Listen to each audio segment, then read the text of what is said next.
We got the rudder pedals mounted in. It'd be nice to have another set of springs on those to give it a little bit more tension on them for return springs. Since we don't have the rudder pedals in the back seat, that would normally have rudder pedals there and an extra set of springs on them. So we need to figure out something to give a little bit more pullback on the rudder pedals there. I put string on the rudder pedals and run back through the pulleys and the guide blocks in the back of the airplane so we could see how the cable run was going to be. Needed to figure out where the cable was going to run through this shield, or this cover that goes over in front of the back seat. And I'd set up the torque tube in here the other day and lined it up so that I could cut out for the elevator cable runs. I've got the cutout made in this panel for the elevator run, and then we figured out where approximately where the run for the cable is going to be for the rudders, and got that cut out. I put the side panels in so I could mark out where the cutout is for the aileron pulley brackets there. That one on that side I'm going to need to trim just a little bit, and then I've got a cutout made for the flap handle there, and that one will have to be trimmed out a little bit too.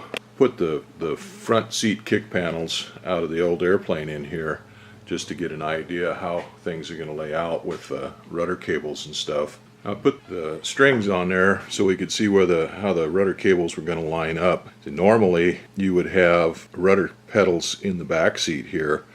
They would go in right there where those two screws are in the floor. The rudder cables would connect to them, which would make the cables go over there against that the kick panels or the side panels there. But because we'd taken the rudder pedals out, the rear controls out, then those cables would just free float all back through there and come through at an angle till they get to these pulleys in the underneath the back seat, which would come right through the foot area in the floorboards there, and they'd flop around and kind of be loose there too. There would be nothing to support them without those rear rudder pedals. So what I had done on the other fuselage, I'd fabricated up these UHMW blocks and mounted into those side panels and to run the cables through to hold them up against the side panel there. What I did here instead was I took a clamp and then put a fairlead,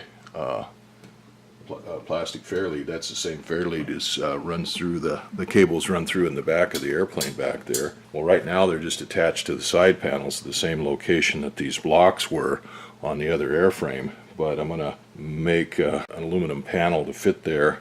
I'll take and put a panel attached to these two posts here, these two tubes here, and I have to get some clamps to clamp on to these posts to put an aluminum panel in there, and then a nut plate on it, and then that'll give me a firm attach point for those cables. And I ordered clamps for it, so I have to wait for those clamps to get here before we can install those.